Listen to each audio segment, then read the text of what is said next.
What's growing on, gardeners? We all know that using mulch is a very important thing for our garden, but using the wrong mulch at the wrong time can have catastrophic effects. And on today's video, I am going to share the big errors that everyone is making when using mulch. I learned all of these errors the hard way, so please learn from my mistakes and don't make these mistakes yourself. Mulching a garden has 4 primary benefits. Moisture retention. It locks in moisture so you can irrigate less. Weed suppression. Seeds can't germinate under a thick layer of mulch. Soil cooling. Mulch insulates and protects the soil from the sun, and adding organic matter as the mulch decomposes. But just because mulch can provide these benefits doesn't mean that mulch is beneficial at all times. And using mulch at the wrong times can have catastrophic effects. Trust me, I've learned all of these lessons the hard way. If you're new to the channel, please subscribe, hit the bell for notifications, and check out my Amazon store and Spreadshop links in the video description for everything I use in my garden and awesome custom apparel and gear. Mistake number 1 is mulching your plants too early. All of these tomatoes that you see in this bed right here have been in this bed for 4 weeks, and I have not put any mulch on the ground around any of these tomatoes for a very good reason. Mulch is a highly effective soil insulator. Now, in the wintertime, this is a very beneficial thing because it can actually lock in the warmth of the soil itself and keep it warmer in the wintertime when air temperatures are cool. And mulch is also highly beneficial in the heat of the summer because the mulch actually protects the soil from sunlight. It reflects the sunlight back into the atmosphere, which keeps the soil cooler.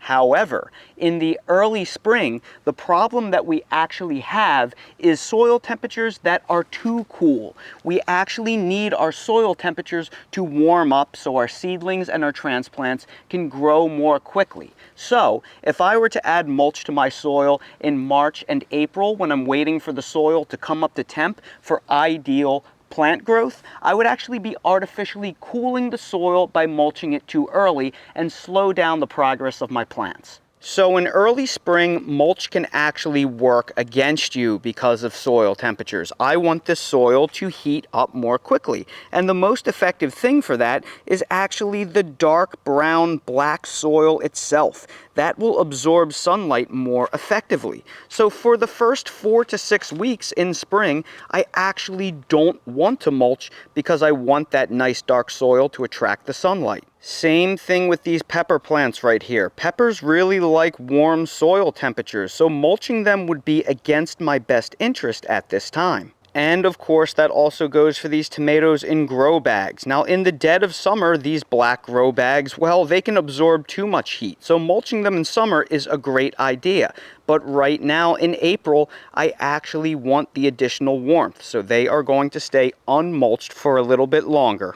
Just keep in mind, this is a unique phenomenon to late winter into mid-spring when we want the soil to heat up more quickly. If I were to be planting a fall crop of tomatoes or peppers or something like that I'm planting in early summer, I would actually want the mulch right away to keep the soil cool when it's really hot out. Similarly, if I were planting a fall garden and I were sowing brassica transplants or lettuce transplants or other cool crops in mid-summer that I want to harvest in September, October, November, at that point mulching right away would likely be a good idea to cool down the soil. The plants will really appreciate that. It's just in late winter to early spring into mid-spring when we want the soil temps to rise more quickly, running mulchless is a good thing in this time period. Just keep in mind, I'm speaking in generalities here for a broad audience. Obviously, if you live in South Florida or in Phoenix or something like that, where you transplant things out in the middle of winter, well, in that case, adjust your time frames accordingly. I'm talking about when it's still relatively cool out and you just put your plants in and you want your soils to come up to warm soil temperature for maximum growth. So if you're in a unique climate where it gets really hot really early, adjust your time frames accordingly. Mistake number 2 is mulching pest-vulnerable seedlings and transplants. You see, anytime you bring mulch and other fresh organic matter into your garden, it is going to attract small insects that are going to come in and help break down that organic matter. And under most circumstances, this is a good thing. That is how decomposition happens. It's the circle of life. But an exception is when you just plant out small transplants. And that is because these very young, tender transplants are very, very tasty and attractive to these soil insects. So in the beginning, if you place down fresh mulch up against these little tiny transplants and you bring in those mealyworms, pill bugs, and other little tiny creepy crawlies that crawl along the soil and decompose that mulch,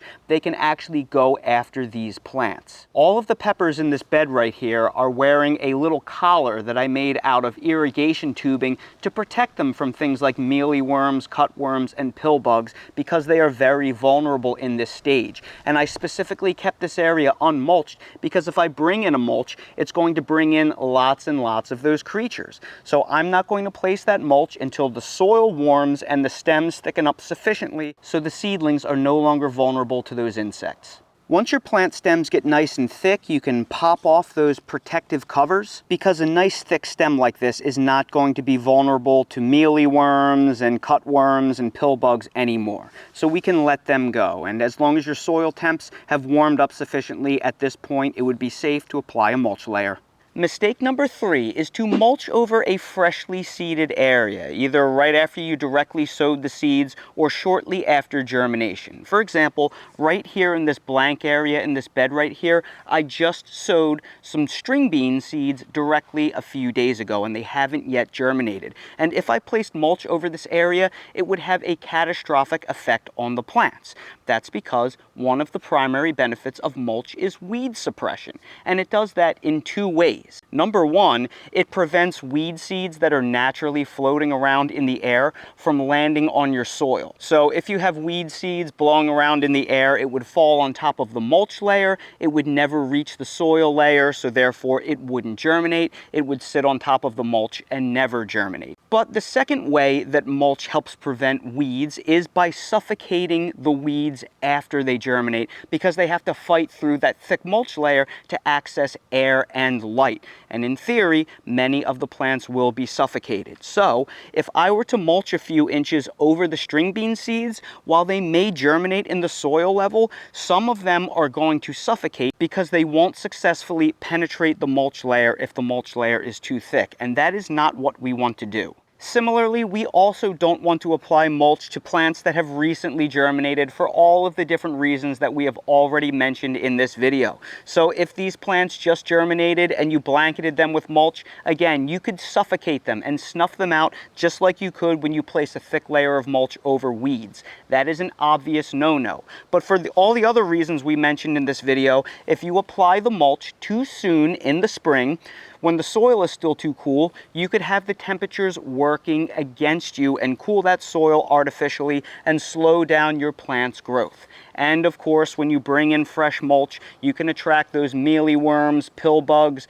cutworms, and other surface insects that come in and break down the organic matter, and they will come in and possibly harm your tender seedlings that have freshly germinated. So again, it is in our best interest to wait for the soil to warm up and for the plants to thicken up a bit so they are no longer vulnerable to those insects. Then it will be safe to place the mulch around them. Mistake number 4 is using rot-resistant or large particle mulch in your vegetable garden. Now look, when mulching my fruit trees and perennials, I love using things like wood chips because they're large particle, they provide excellent long-term weed suppression, and because they are large particle, they take a long time to break down. But that's all good around your fruit trees where you're not working around them very often, if at all. But in your garden beds, you're constantly turning them over. Every few months, you're going to plant a new crop in them. So if you are dealing with large particle, rot-resistant mulch that take a long time to break down, you're going to have those big chunks of wood in your garden soil at all times. So you're going to have to rake them out of the way just to plant in them, which is not only going to be a nuisance, but it's not great to disturb your soil so much. So for that reason, my favorite mulches to use in the garden are fine mulches that break down very quickly, so they only last on top of the soil for a few months. And then by the time that I need to plant a new thing in my garden bed, they have successfully broken down, decomposed for the most part, and they're not a nuisance in my way. And my favorite things to use, generally speaking, are rotting wheat straw, very finely shredded bark mulches, and also things like leaf mold or chopped up leaves that you can pass through a lawnmower or something like that. Now, while leaves are pretty easy for most of us to come across in the fall when they're falling from the trees, they can be really difficult to come by in the spring when we need it the most. So for that reason, the mulches I use most often in my spring and summer garden are going to be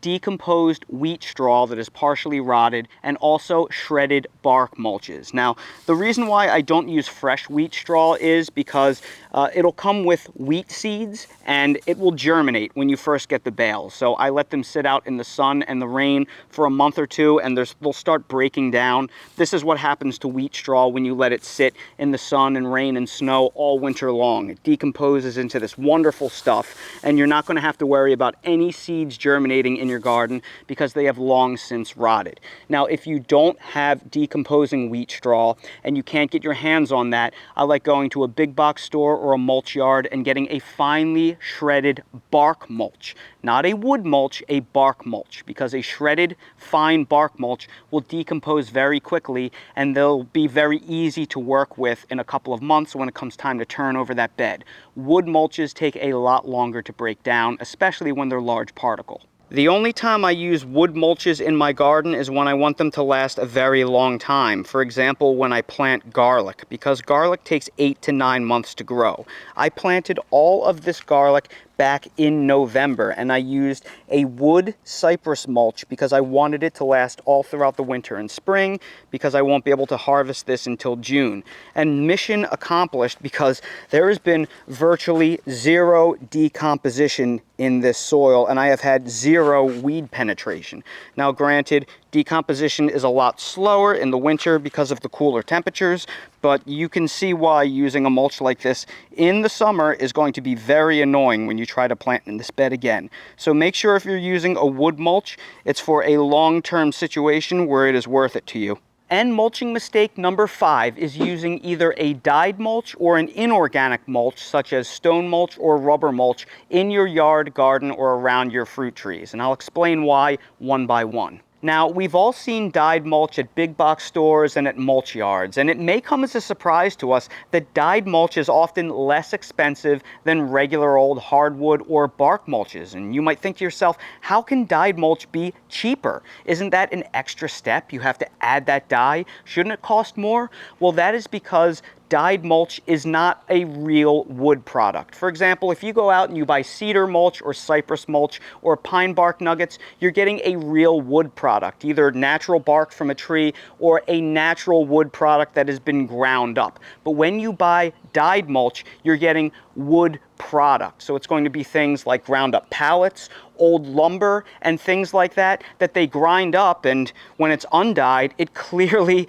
is construction products and refuse and things like that. So they apply the dye to make it look more like it is a natural product when it's not. So if you are mulching your yard and garden with dyed mulch, you're basically taking 2x4s and pallets and putting them through a grinder and then putting them around your plants. Not what you want to do. Rubber mulch is arguably even worse because you're putting recycled rubber products in your soil, and heaven knows what is leaching into your soil when you do that. They're things like ground up tires and other recycling products. That is obviously a big no-no. I can't really think of any good reason to ever use a rubber mulch in a yard or a garden. Stone mulch, on the other hand, isn't inherently bad. There's nothing really wrong with it given the correct situation, but the problem is we don't want to put it in our garden or around our trees because it does not decompose. It is inorganic, so it's not going to break down and leach nutrients and organic matter into the soil. If you were to mulch your walkways or around a patio or an area where nothing is growing and you want basically permanent weed suppression, then it is totally fine to use stone mulch. I mean, it's as natural as it comes. But in a garden or around your trees, it has really no nutritional value. And again, if you were to put something like stone mulch or pea gravel or something like that on top of your garden beds, that would be a nightmare to then have to scrape off every single time you want to replant those beds. So best to avoid that around your actual plants. And that right there are 5 mulching mistakes to never make in your garden again. I'm guessing that almost everybody watching this video has made at least one of these mistakes, probably multiple of them. And believe me, I have made many of them myself. I've had to learn a lot of these the hard way. And now that things have been explained to you, a light bulb has probably gone off in your head like, wow, this all makes so much sense. I can't believe I made these simple mistakes. But again, don't be worried about that. Don't feel bad about it. We all make at least one of these mistakes, if not all 5. So now you have the knowledge moving forward to have more success in your garden, and you can take these tips and hopefully have the best year you have ever had. So everybody, I sure hope you found this video helpful, informative, and entertaining. If you did, please make sure to hit the like button, subscribe to the channel, and please ring the notification bell so you're notified when I release more videos like these. For everything I use in real life for composting and mulching in my garden, I'll place direct links down in the video description for your convenience. For everything else I use in real life in my yard and garden, that is all in my Amazon storefront in the video description.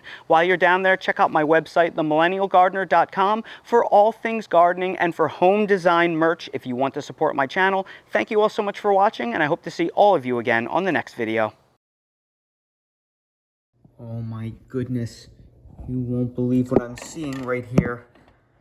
There's the bunny. Oh my goodness, if Dale could see this, he would lose his mind. Dale, the bunny is here. Oh, he's gone. Where'd he go? Dale, the bunny menace. You missed him. We gotta go look for him. He was right out there. Don't worry, Dale can't catch the bunny. Oh, he sees where he was. Oh, where's the bunny menace? Oh, he's on the scent. If there's one thing I've learned about Dale, he's excellent at finding where the bunny was, but he can't catch him once he finds him. Dale's 0 for about 100, which, let's face it, the bunny doesn't do any damage, so this is good for Dale and his hunting dog instincts, and it really gets him feeling like he's helping, and he is, but he can't actually catch the bunny, and he doesn't do any damage. So it's just been 100% good for everyone.